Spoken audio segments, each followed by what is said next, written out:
waliin qoodachuu dandeenyutti haa nu turtuunis haa beekadhu akka ani gaammeen du'aa tanaan godhaa jechuudha yaa rabbi xiqqoo nu tursiisi nu qophii mitiidha jechuudha. Tuttiyaa gara gaa teessumti irratti gaa maqaa guddaadha kabajuu deemna gaa qophii guddoo barbaachisaa jechuudha.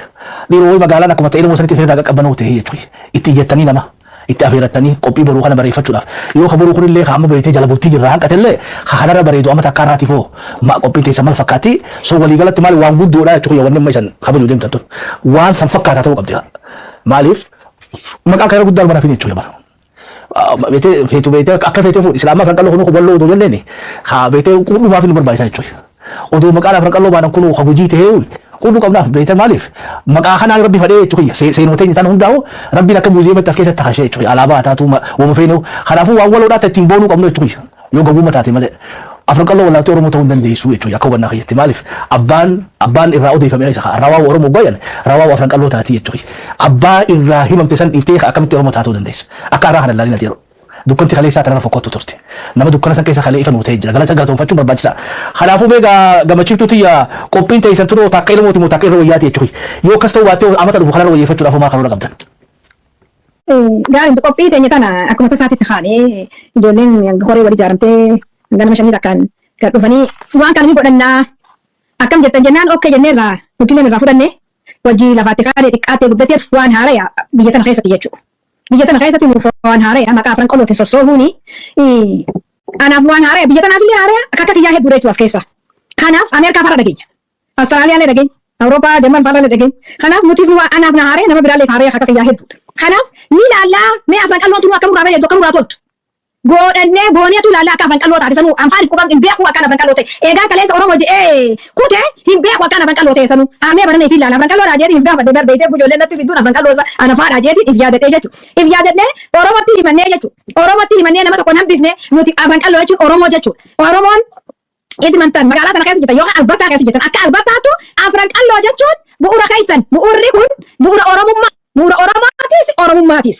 Kanaaf namni hundinuu afran qal'oorraa hin hafina hoota wajji kabajannaa boleessoo wajjin qabaachuu turre wajjin qabnaasi qabsoonis nu keessaan magate maqaa Oromootiin jechuudha. Maqaa Oromootiin afran qal'oonis qabsoo magarsite maqaa biraatiin miti. Maqaa kanaa dhiiftee kutte seenaa kana dabarsitee kutte waan gartee itti waan nyaaniif takka illee hin jirtu.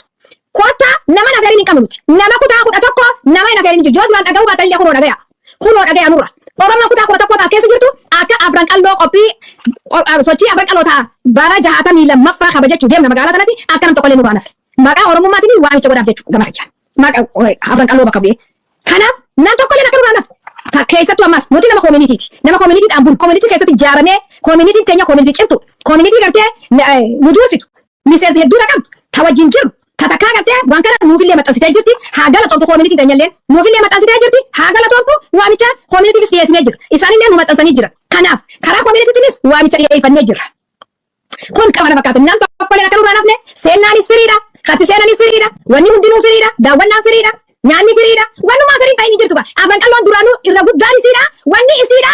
Firitti nama qubsiistee dachii nama kanitee nama beela baastee hadhee batu dheebuu baastee kan jiraachuu barbaadu jiraachifti. Kan qara'uu barbaadu qaraasifti. Maquma sanii malee maqaan biraa hin jiru wanni irraa baqataniif hin jiru. Ammoo akka harargee bahaadhiyaatti adda qabu maqaa qabuun barbaachisu.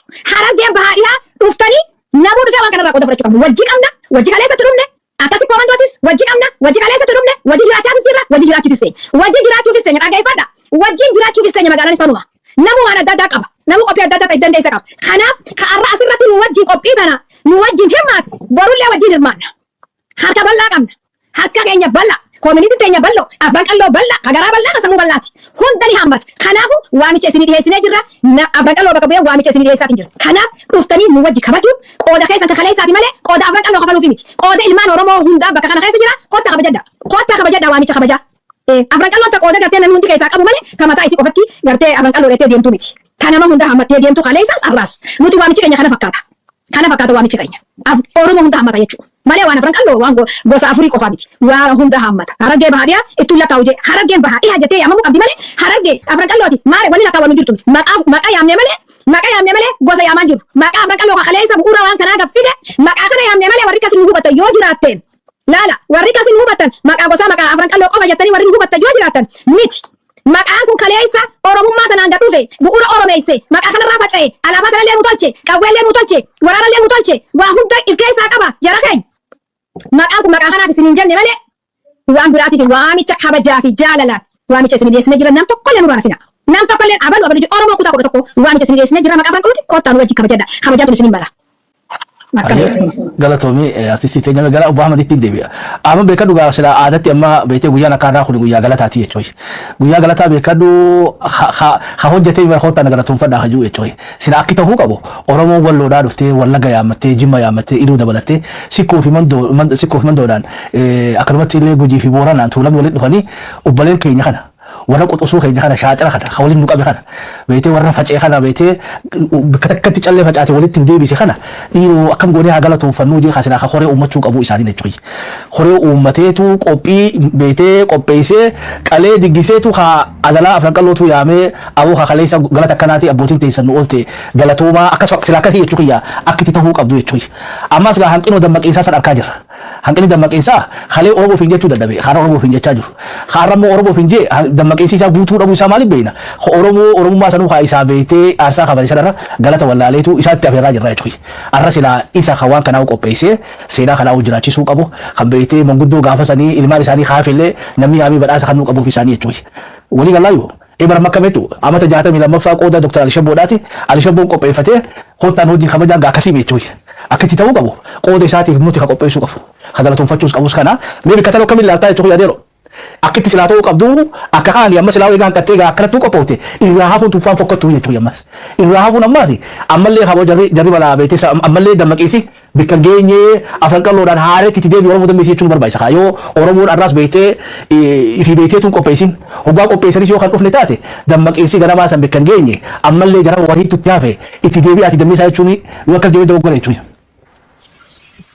Dhugaadha gamee keenya sirri jettee wanni kun waan fuuldurallee itti yaadamuu qabu tokko keessaahi dhugaadha afran qalloon sila galatoonfachuudhaaf yaamamuu qabdi haa taatu immoo isaanis keenyuma hawallaalee inni gorfatta akkuma aadaa keenyaatti tanaafuu nuti mee afran qalloon balloodha garaan balloodha xaaliidha jennee eegaa jirru jecha mee nuti illeen haa yaammannu isaanis Oromuma kan jirurraa kan ta'e wanni kun yogguu itti kaamu buurri ayyaana afran qalloo 62ffaa magaalaa Edmonton kanatti akka kabajamu buurri ijoollee lamaanii dargaggoota lamaan lafa kaayamte isaanillee haa galatoomanii waan kana yaaduudhaaf ammoo sanbooda nuti illee dubbiin tun waa'ee afran qallooti isinirratti illee humna taanee tumsinee waliin gaggeessine jennee nutis itti dabalamne toora nama 15 koree kan uumne dubartoota irraa ni jiranii hawwan irraa ni jiranii jammaatota adda addaa dhaabootii adda addaa kan jiranii isaaniitu keessaa illee namoota takka takkaas lama idaanne akkasitti itti haane wanni kun baatii takkallee guutuu ammoo torbaan lameen duraa xiqqoo qabbanaawaa ture muuxannoo nuti hedduu waan hin qabneef jecha sanbooda immoo irra daleynee ilaalcha irratti hedduu kan dalaguu nu barbaachisu ture ilaalcha irratti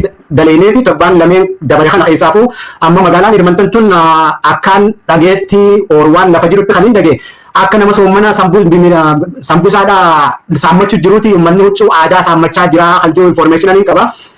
Akka koreettillee kominikeeshinaaf kan filatame yaana ture so yaada adda addaa namoota waliin beeknan illee yaadota wal dabarsinee kan jijjiiramne ni jira uummata huccuu hodhuufillee indirectly dalagaa baafnee jira magaalaa Edmonton keessatti akka ammaatti hin gurguranne jaanii personally natti himanii jiranii wanna kan inumaa baatiitti illee yoo nu godhan gaariidha jaanii kuni maal agarsiisa hubannoon uummata keenyaa torbaan lama dura bitta jiru akka hin jirre ilmaan isaaniitiin huccuu bitaa jiran huccuu aadaa anarraa jalqabii jechuudha. Kana dura ani takkaa badeen beekan ila hanganaati uummanni Edmonton kan jijjiiramaa jiru community Edmonton keessa jirtullee haa galatoomtu akka communitytti hedduu isaanis amma dalagaa jiranii yaada irratti nuti koreen teenya 15 xalayaalee dhaabota adda addaatiif barreessinee ilaa Brooksitti illee magaalota Albertaa keessa jiran Brooksii fi Kaalgaarii Oromoota kumaatamaan warra lakkaamu bikka jiru san isaanillee afeerraa gooneefi jirra manguddoo teenyallee afeerraa gooneefi jirra hayyoota keenya kan lekcharra nu godhanillee afeerraa gooneefi jirra artistoota keenya akka Abdi Ibrahim Faatee Anniyyaa Naima Abdurrahman Iskandar Agamaarun kan biraallee ni jirti shaakalaati jiran ilaa halkan eegaa jechuudha ilaa sa'aatii 12 midnight shaakalaati jiran ijoolleen hawwisoota qopheessineef jirra karaa shamarrootaanis karaa heelleetiin hedduu huccuu aadaa nyaata aadaa uffata aadaa dhugaatiin aadaa qopheessiteeti jirti confusion jiru takka tokkollee cabsuuf yaalleeti jira fakkeenyaaf maallaqaan seennamoo maallaqaan nyaannee dhuyma kan ijoolleen gaafiin kaateeti ture sanillee deebisaa irra kennineeti jira afran qalloon gehaa qabdi eventii kanaaf maallaqa gehaa qabdi afran qalloon yoo gargaarsa barbaadde isin irratti malee nama biraatti hin dhuftu ammaaf ammoo galiin bilaashii dhugaatiin bilaashii nyaanni bilaashii bahulleen bilaashii jennee nuti ibsinee jirra kan uummataaf ifaa ifatti wanni isaanii irraa eegamu maali amma ilmaan isaanii qabatanii faayamanii huccuu aadaa isaanii 8 isaanii huccuu isaanii uffataniituma galma sagaltamii lama duwwaa sadii dhibbaa fi 44 aafiin irratti wal harkuu qofa qophiin dhumatteeti jirti qophii teenya tana fakkaatti gaafame keenya. I think waan nama abdachiisu jechuudha yaan duraan xiqqoo malee beektee oowwii gammachiiftuun oowwiseetiin buucaanuu kaanatti ka'uu ka'eegaa eega kana fakkaatteen mittan abdii nama horsiistanii yoo rabbiin fedhe I think muuxannoo guddoon waan akkanaa dhugaa qabdan dursaati koota miidiyaarra jechuudha maaliif amma jala bultiirra jirra wal komachuudhaaf illee ulfaatee jechuudha silaa waan akkanaa takkarra lamarra sadiirra deddeebi'anii bareedu ammas kaamee namuu dirqama keessan ba'a kan dhageenyi illee wal dhageessisa akka gaawwuxuu aadaa bitattanii namni waan manatti hafuudee bunatti hin fakkaatu gabaabduu barama gabaabduu dubbiin gabaabduu maali amata jahatamii lama booda namni guyyaa irraa kun hin dhufin nama hin dammaqinii jechuudha akkasuma dubbiin nama beektee haarettuu manattuu itti dheedee dammeessuu nu barbaachisu jechuudha. Namni guyyaa irraa kana ulfinni isaa galuu dadhabe kun beekaduu adoonnoo jechuudha adoonnoo qaanillee jechuudha beektee 2024 tti namni dubbummaan xiqqeessoo turuu namni isaan galii kaawwan nama ajaa'ibsiiftu. Barumani dukkana keessa taa'ee dalagaa gurguddoo tana dalagee jechuudha. Arra beektee mana sii kireessanii nyaata sii qopheessanii hootuu beete haho ke jabba ke ngaya danuni ga aqi walidaini wan jani yechuya namne ma guyan Allah kun isagalu dabe aqi de chu aqi beete oromummaa daati yechuya aqi oromo daati yo rabbi fade aada beete ti wa khabaju khaysati macatu laman mutu khabaju qaba malee warra macatu lama miti beete guyyaa san qopheeffatee nun kottaaju hawaasaatu qopheeffatee hortee macatu lama saniin hoo galatooma hoggaata afran qallo dhufteesi oromoo guutuu qopheeffatee guyyaa kana beete nama galatoomfata malee siis dammeessanii akkatti nama galatoomfatanii si barsiisuu jechuun gaatuni beefuu yoo abbaan fi beeksisin araba taati jechuudha. Kanaafuu amata dhufu akka tanarra guddattu abdii guddaa qabna dhiiroogaa edmitta tana qaba warri kana warri beetee torontoodhaa kun akkam ta'ee jechuudha. Dur wanni kanaatu achirraa jalqabdee jechuudha. Oslooji bikki jajjabduu duratti qabsaa'onni gameeyyii keessa jiran ni manguddoo mantaatu beeku mee gammachiiftu tana boodoo kanadaan isan warratti quufti moo beetee tokkollee taatu torontootti nu hafeettan moo vaankuuvaritti hafeetta. Baaqeeti bira waan kanaa torontoorraa dhageenye nuti. Amata meeqa dura torontoorraa hin dhagee beekte warra torontoorraa hin dhagee. Afran qaloo tana kabajuu isaanii. Gaafsan irraa hin dhagee eegas qalbii irraa numaan qaba dandeettiin jedhame malee. Warri silaa eegale sunis waanuma akkanaa kanaatu miila jalaa guureen jira hamilee wal dha'uu seenaa wal saamuu wal dhukeessuu wal caccabsuu wal irratti wal oofuu waanuma kanaa isaan illee dadhabsiisee fakkaata guyyaadu. Zamana sanii fi zamanni ammaa kunillee nutillee gaafa san as hin finne as fidanillee hangana takka dammaqa hin qabnu nutillee. Magaalaa sana eegas booda namni dhufee guute malee zamana sanitti waa xiqqoo namillee waa xiqqoo ture.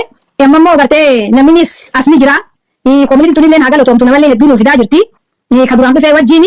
Kanaaf namnillee sammuun amma nuti qabnuu fi taa'amata 10 duraa suni takkallee natti hin fakkaattu. Kan booda dhufulleen akkasuma dhalootarraan dhalootatti wanni dabartuuf takka ta'uma faana beekte nama meeqaan nu keessa akhiraa galee warra manqalloo gaafa san kabaje keessaayi warri Torontoo jechuu barbaadeeti. Kanaaf kunillee namni nama cabsuu ni mala. Kan biraatii fi waan amma jeekas warra siyaasaatis qabii warra gartee siyaasaan tunis bakka meeqatti adda wallaaluu fi ilaalcha walii qabaachuun kun kunillee adda bahuun 2018 kunillee adda wal faccaasuun kunillee ni mala jeetii yaada. Oromoon waan duraan siyaasuma jala deemu malee waan kana jala deemu waan hin qabneef seenaa mul'isuu waan hin qabneef warri seenaa barreeffatu beeku ni jira warri seenaa fi kanaa quban qabnees akka keenyaa kun ni jira kuni waan hedduu akkati bakka hedduutti adda hirama jechuudha qonni kun bakka hedduutti adda baha. Kanaaf ammaan booda waan kana mataa walii qabnee jiraachifnaan amma nuti waan kana mataa walii qabnee gartee hangaafa sanirra qabsoonis karaa kana qabsaawwanis akkana gartee seenaas kabajachuunis waan akkanaati jennee mataa walii qabachuu barbaanna. Yoo duraan hin beeknellee ammarraa eegallee jechuudha. Ammarraa eegallee amata 62ffaa miti 3ffaa fi 4ffaa itti fufa jechuudha. Hanga lubbuun jiru. Hafteen qabu ilmoo keenya dabarsinaa jechuudha seenaa kana. Kanaaf kan tira geenyisan. Mee waan elemoo kan jettan xiqqoo mataa keessatti deemu jira. Waan sanirra dubbachuu ni danda'a. Elemoo dhuga walli isaa bara dheeraati. Bakki inni itti beekamus lafa Harargeeti. Bakki inni itti godhachuu qabulleen Hararguma san keessa godhe reefuun si hime. Hellee fi shaggooyyee shabaan nu dhaqe malee nutiif wanni takkallee wanni gartee shaggar nu dhaqe hin jirtu reefuun si hime. Osoo lafa itti dhalsatti elemoo ani lafatti dhalate lafa dirree dhawaa san keessatti waan san godhate yookaan haramaaya keessatti osoo akkasituu bandara deemee godhatu taate albama isaa san kan eebbifatu taate hanganaa miti jechuu barbaadeeti. Qabsoo godhee amata 50 qabsoo godhullee qabsoon isaan sun eessa jirti laata elemoo kun beekami. Ka elemoo fu wallisaan akka isaa wallistoonni akka isaa ka isaan madaan ka qabsaa'ummaan isaan madaalle ka guyyaa tokko qabsoo oromootiif waa hin hidhamin. Waan tokkotti hin tahin sirbeetuma shaggar kana keessa jiraateetuma kakka elemoo kanarraa albama isaa san gatti qeesseetuma gartee galeeraaf laala. Kanaaf namni hundee dhaloota ifiillee beekuun waan kaleessa godhaa ture beekuun amma inni gaa kaleessaan qabsoo godhe shaggar kana keessatti illee gaa qabsaa'onni hedduu sabboononni hedduudha naafillee albama san naa wajji eebbisanii nallee jajjabeessan jechuufi achi geeffate beeytee inni akkasuma akkasii miti barni kas jechi geeffate akkasitti gaa kasaanii na caachisanii ana nagatti keessan jechi hin geeffanne beeytee Kana albamni isaatis waan akka qabsoo isaatiitu mul'atini albamni isaatu mul'atini. Qabsoon isaa akka mataa isaatti jechuudha. Akka gartee qabsaawwataatti namni gartee if beeku. Qabsoon mul'atte qabsoo nama biraa harka seente. Qabsoo goone qabsoon nama biraa seente hangas kaleessarraa har'a gaallarra Oromummaa jijjiiramte Finfinneerra gartee Addis Ababarraa Finfinnee jijjiiramte katti jiraachuu beekuutti jiraachuu jira. Immoo namni gartee elama silaa dirreedhaa san keessa godhate irra caalaa wanni isaa sun ni toltiifi jeeti jaata. Ana sumaaqee amma tan Addis Ababa dhaqee nama nan beekne keessatti nama qabsaa'ummaa kiyyaa'uu beekan anaa'uu nan beekan wayiin godhadha jedhee Addis Ababa keessatti lafa waan. Ifis hin dararu osoo isa ta'e jechuudha. Lafaan itti dhaladhe lafaan itti beekan lafaan qabsoo san irratti ka'een dhaqee waan akkanaatti walitti itti beekamu sani malee akkama dhaqee hanuma dheedhiin kun bakka nan beekne naa'uu beekanii qabsaa'ummaa kiyyaa'uu beekanii maqaa kiyya qofa garii na dhage. Kanaaf wanni amma isa ilaaluullee ni jiru. Bakka isaa bakka barbaaddatee jechuu barbaadeeti. Isaatu bakka barbaaddate. Bakka isaa malu dhiisee isaa bakka barbaadatee jechuu barbaadeeti. Baay'ee moo kanumatti dhufu. Kan biraa gaafa afaan qalloon kun dura jaarmee kana eegale nama 18 boolla takkatti nurraa fixee Haile dachii baqaseetti nurraa naqee jechuudha. Nama 18 guyyaa tokkotti maqaa kanaan maqaa isiniitu Oromummaa kana asitti magarse jechuudha. Afaan qalloodhaanii miti. Oromummaa isinii as keessa ijaare jechuudhaan maqaa kanaan guyyaa tokkotti nama 18 dachii takkatti boolla takkatti gannaqe jechuudha. Kan maqootii isaanii jenne biricha malee lakkaa'uu dhiise amma guyyaa biraati suni. Kanaaf qabsoon namni 11 shinniga keessatti laal maqaan guyyaa goototaa jedhee kabajamu kunillee Harargee keessatti baleesso guyyaa shinnigaa kaja'amee arraan tana gartee qabsaa'ota hoggonoota 11 bakka takka wareegan ka kiristaanaaf islaamaatti addaa baasuu dadhaban sunillee Harargee keessatti silaa kabajaan arraa kabajaan gurguddootuutu uummata Harargeeti uummata afaan qalloo kanaan malee ani baadeera kiyyaa baara guyyaa san keessatti kan du'e. Kanaaf wanni nu keessaan hin tahin wanni nu keessaan hin mayrin takkallummaan hin jirtu. Yaa uummanni bal'aan kun if haa dhaga'ume na ifumaa waa argu sa'edaan waan akkanaa qabnaa waan akkanaa godhuu turre namni yoo if dhaga'e yoo if dhaga'effate amma isaan jira kaleessa isaan ture yoo if dhaga'effate dukkan hamtuu san keessattuu waan akkanaa godhuu turre abada kiristaanaaf islaamaan addaan hin baanu nuti Harargee kana keessatti tokkummaadhaan qabsoo godhuu jirra tokkummaa keenya hin facaafnu jechuudhaan uummanni ogaadan akkasitti uummata keenya nurraa fixe jechuudha hoggonoota keenya hoggonoota adda bilisummaa Oromoo bilisaan bakka takka nurraa fixe jechuudha. Mayriin tamtu jira duuba wanni nu keessaan hin ta'in tamtu jira. Ta'arra nuti qaqqabamnee maqaa keenyaa bakkuma sirriidhaan sossoohin kan namni biraa maqaa keenya ittiin dhaadachaa jiru kan namni biraa seenaa ifii godhateedha seenaa ifii godhataniiti seenaa keenya san seenaa ifii godhatanii ittiin dhaadachaa jiran jechuudha. Seenaa ifii godhatanii seenaa keenya sun achuma jira maaliif hayyoonni nurraa dhumuudhaan baqatee biyya irraa yaa'u karaa kana bubbi'ee nurraa dhumuudhaan qabeenyi saamamuudhaan dardarii guddachuu dhabuudhaan kun qabsoo Oromootti hirmaachuudhaan kun galaanni nyaachuudhaan nama irra guddaa nama keenya karaa Magdashootti karaa Sumaalee kanatti galaanni nama nyaachuu yaa'uu barsiisa ijoollee Harargee tapha qayyaatu tanaatiitu nama kutaa biraallee barsiisa jechuudha. Arraleetti hubee jira wanni sun maalirraa jiraachuu dadhabeeti. Maquma kanaan nu jala deema bakka jiruutti maquma kanaan nu jala deema shaggar dhaqe ati onagi maqaan beektaa warra Harargee kun oggoo shaggar ol ba'e ati onagi isaan nagaa jiraatan nuti onagi maqaa kanaanii nu faalanii maqaa kanaan jiraachuu dadhabe ilaa arra jechuudha. Onag ta'uu keenya kaleessa qabsoo eegalle onagummaa fi osoon ta'e sabboonummaa keenya Oromummaa keenya achirraa magarsine isaan ka arra shaggar keessa itti dhaadatanii fi gateetti bu'an akkana hundaa achirraa magaranii sila akkana nu miidhuu irra turre garuu immoo galataan nu mala ture arraa kana immoo arri yeroo dhiichisanillee guyyaa nuti illee dhiichifnu ni dhufa. Kanaaf nuti arra wanni asirra dhufneef afran qaloo bara 62ffaa kabajachuuf deemna. Barri bara fida. Barri kun guddina fida meebi. Yaa barri bara fida barri guddina fida barri dammaqisa fida baratti damme baratti guddan baratti waa hunda ba'e baratti seenaa barreeffan arra raa eegallee jechuudha. Bara kana raa eegallee seenaan keenyas barreeffachuufis if qopheessuufis waan gartee kaleessa nurraa dhokate san ka kaleessa nurraa dhokate san gartee kaafnee lafa bakkatti gartee isaan nurraa bakka sanii dhaaban san barbaa jaarraa abbaa gadaatutu cala qonnaan waalaa jee dirree cala qosan dhabee obboleessoo tanaallee si jaadachisa gammee keenya kuma qabdu jee si jaadachisoo osoo hin taane jaarraa abbaa gadaa ka kaleessa qabsoo godhee qabsoo waraanaati qabsoo mana hidhaallee nama barsiise boo hidhamee itti hidhamee qabsaawee waraanutti illee nama barsiise qabsoo waraanaatis sadarkaa kana babal'atti isaallee waaqa guutuullee rabbi jannataan isaan haa qananiisu qabsaawota keenya qadaaf. Kanaaf isa cala qonnaan waalaa jee dachi cala qottee awwaalamuu dadhabee bar kan hogganaan gaafsanii Oromoodha kan hogganaan Oromiyaa bulchu Oromooti jaarraa abbaa gadaa itti awwaalamuu dadhabee dirree calanqoo sanitti calanqoo abbootiin keenya itti dhumte sanitti na awwaalaa itti na yaadatanii jee dachii awwaalcha jaarraa dachii sanitti awwaalachuu dadhabe ammoo yoo jiraannee gartee guyyaan tokko ni dhufa bakka kaleessa jaarraatti awwaalachuu dadhabne san guyyaa tokko yoo rabbiin jee inshaallah jaarraallee dirree calanqoo sanii lafeessaa deebisnee ni awwaallaa jeeti jaata tun murtii mataa kiyyaati seef naa bari jecha kiyya jaarraallee bakka kaleessa itti dhabne awwaalchasaa dachii hanga san itti dhabne dachii abbaasaa dachii akaakoosaa dachii abaaboosaa laal itti dhabne dachii hanga awwaalchasaa san cinaachasaa san itti dhabne kan bulchaan Oromoodha kan bulchaan Oromoo itti dhabne san borutti akkana jeetiin jaadaa ammaa ugaa bilisummaa argachuu baanu qilleessi tokko ni jira abbaa gadaa harargee ni qabna beetee harargee keessana akka durii miti kanaafuu wanni tokko ni mul'ata jeetiin jira wanni tokko ni mul'ata kanaaf abbaa gadaa harargee ni jira kabiraati sitti fahaati siin qeellee nama gaa cinaa jiraachuun dhabdu wanni tokko waan duraan dhabne argachaatuma jira maqaa kana argachaa jira kanaafuu akkasii jechuu barbaadeeti kana gaa gammee keenya.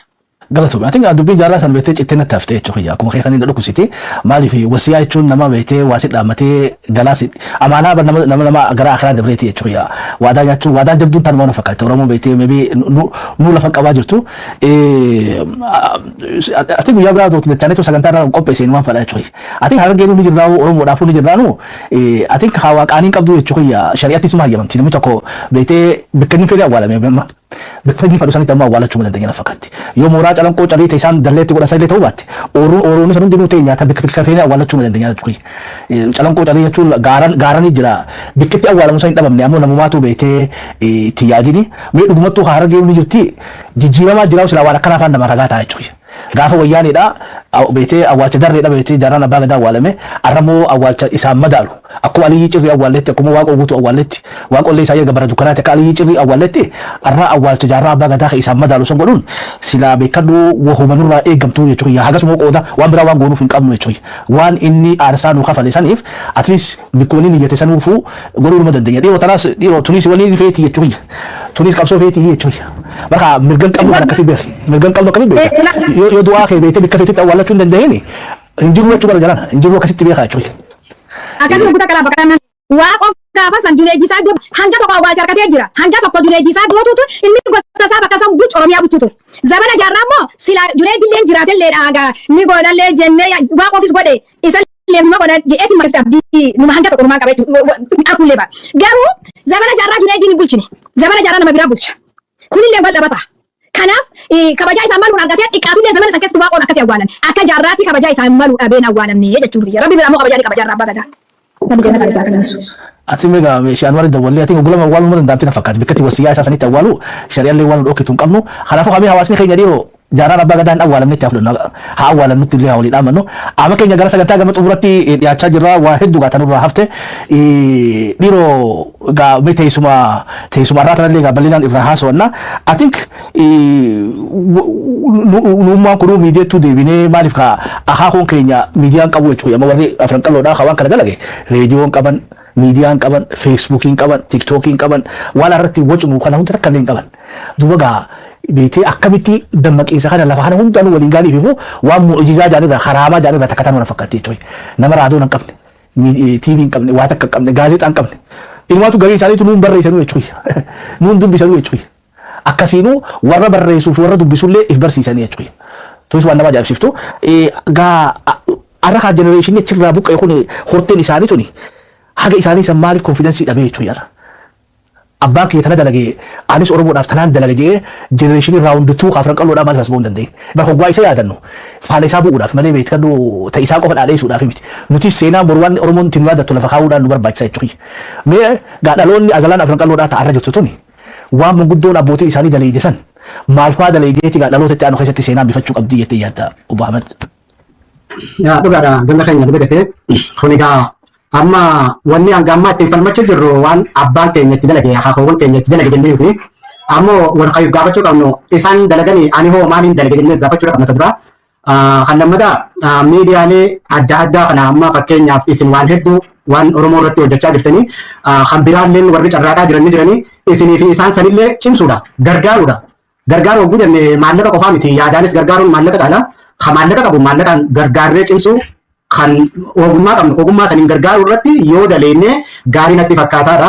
Kan biraa nutummaan hangam takka if beekna hajuu irratti dalaguudhaatu hedduu gaarii natti fakkaata. Nutu malee amma Oromummaan tunuu maali? Afran qalloon maali?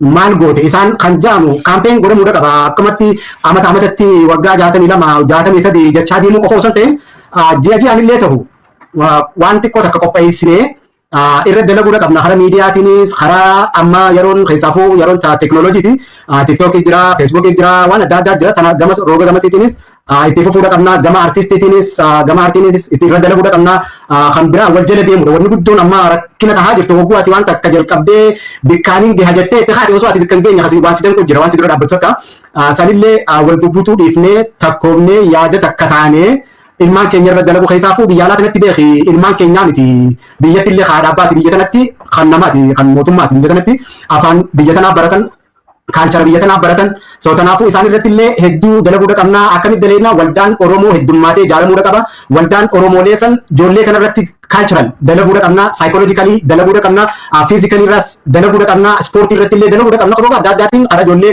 karaa oromummaa fiduu ni dandeenya jechuudha ijoolleen keessaafuu asitti karaa biraa deemuun hedduu iziidha tanaafuu ijoollee teenya barumsallee akka laatiin barsiisuu irratti illee sadarkaa sanitti illee yoo deemame gaarii na fakkaata kana kan godhu nama biraatiin miti nutuma.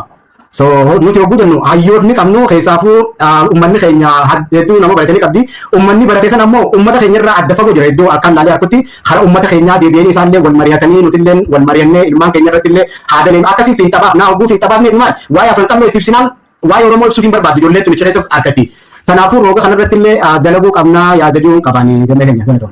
Wadah gas allen sebenarnya di majirti me gara gammachiif tutti ogaan deebi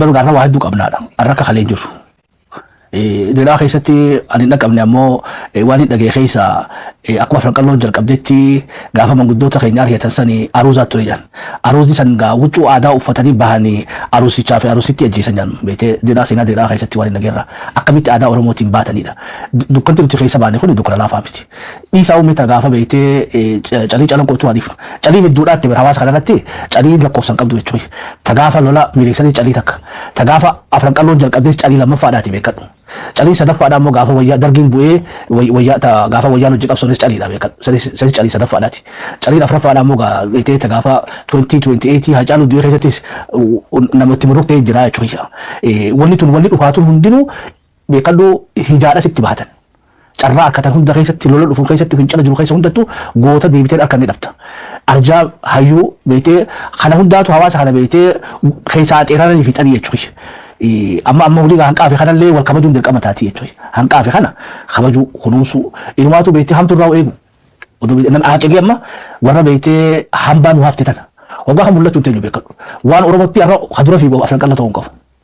Arab dammaqinsi eega wal gahe gaa beektee hiiluma isaa inni beektee gumaatu nagaa sarraa eegamu malee ittiif galaafatu san beektee san kaleessa abbaadhaan qabne wanni Oromoodhaa tanaaf tana dalee jechuudha. Har'a immoo beektee akkuma quubitti waan Oromummaa tanatti wal qixa gubaachaa boodatti illee hafnee daldalatti illee hirmaachaa magaalatti illee galachaa dalagachaa haa dhufe hundaanuu beektee wal ciniinuu nama barbaachisu jechuudha.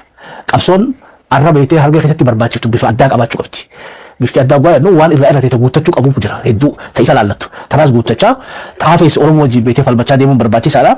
Meegaa adeemfoo wanniin asirratti gaafii dhaamsamaa jedhaa si dhaamadhu keessa ati waan takka qophii amata 62ffaadhaa afran qal'oo irratti akkuma abaaboo abbaa fi haadhoo keenya waa barsiisanitti arraas hawaasa kana waa barsiifachuu qabdan jeetii yaadaa jechuudha. Wanni barsiifachuu qabnu seenaa afran qal'oodhaa yaadachuudhaaf beektee afran qal'ootti afeeramuu qabdi malee ta qopheessu ta'uu hin qabdu. Hanqina guddaan beektee dammaqinsi keenya irraa waa hafe akkasii beeynaa jechuudha. Kanaafuu waa haa barsiifnu qophii arra beektee qophoofte tanarratti Oromoota hunda maqaa irraa galata galchaa. Oromoo itti durattuu garaan bal'aadha jechuudha. Durattuu afran qal'oo Oromoo bal'oodha. Oromoo hundaa'uun qooda isaan gumaachan beektee nama guddoon ta'e gumaachee cinatti galchaa fi barsiisaa jechuudha. Akka nama galatoonfatan haa wal barsiifnu qaanii qabdu. Waltajjii tana beektee waltajjii waan namni Oromoo tokko waan gumaacheef beektee irraa fayyadamee galatatti galchuu qabu ta'uu sanni macaatuu nama galatoonfachuudhaan barsiisa. Beektee sochii Booranni godheen ta Gujiin gooteen ta Wallaggi godheen tanamuufuu bakka tana bal'isaati Oromeessaa jechuun barbaade gaa yoo Rabbiin fedhe guyyaa dhufuu ta'a jechuudha dhaloonni itti aanu dhaloota beektee Walloo fi Wallagga irraa dhufee afran qal'oo yaadatuuf santu na gammachiisa jechuudha. Ha Gujii fi ha Booranaadhaa beektee obboleeyyan keenya san bargaa isaantu akka nu gumaache jeessi akkasii nama boonsitii jechuudha. Barama amma barkoornattuu moggattuu huntuutattuu nu galchaniiti ni jirraafuu ifumaa falmachuu dirqama nuti taateedha. Tana keessa cabsinee baana jettiin abdadhaa. Mee heegareen afran qal'oodhaa beektee amata 63ffaa fi afraffaadhaa dammaqiinsaan Oromoo tanaa ol ifiifuu qophooftee irrattuu nu afeetti jettee ni yaadda jechuudha. Akkasitti irraan bareedu sinaa. Sirriidha hundi jette hundinuu silaa sirriidha silaa hitaate malee nuti ammaan kana ammoo ta'amma dura dabarte Oromollee wallee ammaan boodallee akkasii nu afeerrachuu ni malti beeytee dammaytee isiillee nu yaadattee jechuudha. Nu yaadattee uummanni kun kakkanaati dhiiroo mee arraa afeerree haalaan nu mee seenuma isaanii kanaa itti yaahin nu jetteellee fuula duraafillee nu qopheessitee nu yaamuu ni malti Oromummaan teenya bal'oontu nu. Kanaaf nuti amma wanni isaanii qabnu arraa ammoo kaane if qopheessine lafaa kaane nu wajjin hirmaadhaa jenneeni waamicha goonee fi nuti amma seenaa keenyallee barsiifneeti seenaa isaaniillee bakka irraa ka'ee barsiisuuf deemna. Eessarraa ka'an walumaanuu akka Oromootti waloon keenya eessarraa ka'ee bu'urrii jenneeti waluma keenya barsiisuuf deemna. Warruma bar hin beekne kan makkan balaaleffatu jira. Ka seenaa kanaa takkan dhageen afran qalloo qaasaabuu hin beek. Maali afran qalloo jechuun warra juufaa jira beekte. Afran qalloon kakkanaati karaa sabboonummaatiinis karaa gartee qabsoo eegaluutiinis karaa bu'uura lafa kaa'uutiinis karaa qabsoo dhumuutiinis karaa waraanummaatiin karaa alaabaatiinis karaa faaruu alaabaatiinis gartee maal jeetiin si maga. Waa hedduu takka arraa tana amma arraa osoo duraa fi xuubaatee naa jitti gammee keenya silaatiin deebi'adha beekte wanni kun arra tanuma arraa tanaan himaa beekte tanuma arraa tanaan karaa kana hunda karaa kana keessa bahee kute karaan kun karaa kana keessa bahee kute jenneet ittiin na beekte karaan kun karaa kana keessa bahin jira karaan nu keessa bahin jira karaan afran qalloo kana keessa bahin jira karaan harargee keessa bahin jira kanaafuu karaan keenya sun cufamuu hin qabu inumaa akka isfaaltiitti tolee nuuf tolee isfaaltii leen jirtu bara harargee keessa isfaaltii amma dhaqanii doktoroonni mee fakkeenya doktoroonni Ameerikaa irraa dhaqe asli namni keenya dabalamee kadhate an biyya ifiitiin dhaqee dhufe karaa gaara mul'ataa kana sossoo hin dandeessu ilmoon nama garaa qabu hararguu isaa jaaniiti ilmoon karma kanatti haati waliin duuti hin dhaqqabu gaa osoo takkitii kana ol darbee gaddeebisutti ilmoon garaa darbanti jechuudha isiin waliin duuti jechuudha kanaaf sadarkaa san jirra beeyte laala lafa dhaloota jaarraa fa'a lafa elee qilxuutti dhalate fa'a luk kanaaf wanni hedduudha wanni afran qalloo dhabe hedduudha agartee argachuun isaallee yeroo irraa fudhatu jechuudha. Osoo itti dhiisanii yeroo illee irraa fudhatu afran qalloo ifii dalagachuu beekaa ifii waa godhachuu beekaa ifii gartee naggadachuu beekaa ifii shammadachuu beekaa ifii waa godhachuu beekaa nama hin kadhatu ni barsiifna namni tokkollee kan barsiisu hin jiru naggada barsiif shammada barsiif dachii dalagan jimaa dhaabban kudura dhaabban muduraa dhaabban wanni nuti hin godhanne tantu jira akkasuma dhalanneetti guddanne jechuudha. Kanaaf karaa nu keessan bahin waan hin jirre isfaaltii gaa guyyaa tokko ni tolaa jenneeti karaa sun sammuu isfaaltii jechuun karaa isfaaltii dachiin ba'an karaa sammuu isfaaltii sila nu toleeti har'a galataaf guyyaa tokko illee yaamani nuti ammoo har'a galata ifuma keenyaaf isaan galatoonfanneeti galata keenyatti himanna gartee isaan kanattu himnee barsiifannee nuti warra kanaati isinillee warra kanaati waan dhabne waliin dhabne waan argamnes waliin arganna akkasii haa wal quba qabaannee tokkummaa keenya uummanni haa wajjin jiraannu jennee barsiifannaa kam jetta kunu faniin qabu tana. Tum inshallah rabbi fadee I think yoo beetee abbootiin teenya Oromoo ta'uu nu barsiifte azalaa horteen beetee afran qallootis akka itti nama galatoonfatanillee barsiisuun akkasuma gaa wal barsiisaa yaana jechuudha. Dhaloon hundinuu bu'uura haaree lafa kaa'uu qaba. Arra horteen afran qalloodhaa akkatti beetee bikka irraa kaa'an wal yaadachiiftee barsiiftee akkatti wal galatoonfatanillee barsiifachuun qaaniin qabdu. Kanaafuu gaa ayyaanni amata 62ffaadha keessattuu ayyaana hedduutu ayyaaneffamallee akkatti nu beekaa jechuudha. Guyyaa ka afran qalloo haa ta'u malee achuma keessattuu gaa qooda gurguddaa hedduudha beetee isanii galchuu ta'anii jechuudha. Hoggaa kun hundi ta'e immoo gaa amata meeqa isinirraa fudhata isanuu as deebitanii beetee gaa ifiifuu abbaa cidhaa taatanii afran qalloo yaamtanii galatoonfachuu tana barreeffadheetumaan eegaa jechuudha. Amatullee isanuu yaadachiisu ta'ee rabbiin fadhe. Dammaqni keessan guutee gaafa kamiin beeka gaafa beetee amata guyyaan afran qalloo kuni Oromoon guutuun qopheessitee ilmoo maguddoo gaafa sanii ijoollee isaanii takka abbaa taanii takka akaakuu taanii barbaadanii gaafa badhaaftan Oromoon har'a dammaqeessa guuttattee beeynaa jechuudha. Obbo Ahmad qophii teenya irratti artistoota hedduu maqaa naa dhoofte shaakalli isaanii maal fakkaatti Faaxiyaan Iyyaafaa jaa maqaa naa dhoofte baga nagaan Hussein Teenjaan Asumaanuu baga rabbiin beektee baga nagaan fide isillee ka amma hulii qubadhu jaan qubachiisaa jechuudha dirqama sii fixatte akka gaammetti amma huliif jaaruu qubachuu malee qabsoo immoo baalli dabarsuu qabdi jechuudha. Inshallah hawaasni keenyallee namoota qabsaawota keenya jajjaboo akkanatti san bira dhufanillee akka nurraan hadi yoomsine akka nu kunuunsitan akka nu qubachiiftan abdii guddaa qabna. Meegaa waliigalatti dhaamsa baay'eedha hawaasa keenya Edmontanii fi Albertatti inni kan rabbiin hafisee fillee bikka irraa akka dhufan maal dhaamtaa fi qophiin artistoota keenyaa maal fakkaataa yoo rabbiin fedhe gaa kanaa ol gaa qophiin amata kaarraa rabbii warrachi nu haa godhu tanaa ol akka bareedduu abdii guddaa qabna. Hayyee gaa walitti nu gulaaliitii waliin nu guduun fi dhaamsa baay'eedha. Hayyee gana keenya maagii irratti dhugaadha akkaatuu nagaa fakkii artistoonni keenya shaakalliin isaanii maal fakkaatu kan qophaa'inni isaanii maal fakkaatu kan jedhu wallahi dhugaa dubbachuudhaaf amma ilaa halkan sa'aatii 12 ol gammachiiftuunis keessa jirti shaakalaatti jiran galma qophaa'ee fi kiiboordiin qophaa'ee fi meeshaan isaan barbaadan hundi qophaa'ee fi haala gaariidhaan haala nama miidheessuun haala nama gammachiisuun haamilee nutti horaa jiranii hedduu haa galatoonfachuun fara isaanillee kan biraa qaamota afran qalloo magaalaa Albertaa jiran amma guutuu akka Edmontanitti illee osoo hin taane akka guutuu Albertaatti ijoollee afran qalloo kan ta'in illee hedduutu jira warra wajji jiru jechuudha. Isaan illee akka nu argaman sa'aatii jenne sanitti illee akka nu guyyaa sabtiiti soo poostii goona waa hunda akka achirratti markamanii nu wajji bashannanan kafaltiin hin jirtu kan kafaltiilee manatti hafulleen yoo kan jiraate kafaltiin akka hin jirre dhugaatiidhaaf akka hin kafallee nyaataaf akka hin kafallee soo itti ibsuu barbaanna. Kan biraa namootaan galatoonfachuu barbaadulleen hangi tokko ni jira fakkeenyaaf kooree nama 15 jira maqaa isaanii tuquun sooma fudhachuu nama dhagaa kanaafuu maqaa isaanii tuqu kudha shanan san halkanii guyyaa dhugaa yoo feete ani fakkii godhuudhaaf ani nama sa'a 8tti rafu umruma xiyyaa'u dalagaa waan baay'atu ammas eegatu taafiraan qalloo tanas seenne ijoollee xiyyaan nagaafachuu eegale maaliif irraa jaanii tanaafuu ilaan ganaa geenyee jirra namoonni koreen sanilleen akkasuma hedduu galatoonfachuu qabamanii kan biraa ijoolleen haawwan kuni Beetee guyyaa galataati sa'aan harkaa dhumtu sun jirtu namoota isa maqaa dhahe dhowtu malee biran kutin. Umar akkana jirtu maqaa dha'uudhaaf yooniin kaniin kaasu ta'e fakkeenyaaf kan dura waan kana bu'uura lafa kaa'an addataa fi abaadirii warra ijoollee dargaggoo cimtuu afran qalloo qabdu keessaa isaan galatoonfachuu qabna. Sanbooda nutis warri akka koreetti wajji ida'amee jira, Aaliyaa jira, Mul'iftuu jira, Na'imaa Abdurrahman artistoota keessaanii jirti, Na'imaa Alaa jira, Qalilee jira, Abbaa Seenaa yookiin Abbaa Gadaa yookiin Arif Shanii Kajaanii jira, Gammee jira kun gammachiiftu jechuudha. Maafuusaa jira, Maamman Naasir jira, Obsaa jira, Riskoo jira. So namoota biraallee akka koreetti kan ta'e kan gargaaran baay'eetu jira. Hedduu galatoomaa isin hin jenne isaan galatoonfachuu barbaanna. Kan biraa wanni uummanni amma dhabe kun cufti jaarsa qabanii or jaartii warri dargaggoota jaarsa qabna nuti jaartii qabna. Kanaafuu jaartootii fi jaarsolii isaanillee galatoonfachuudhaan barbaadan.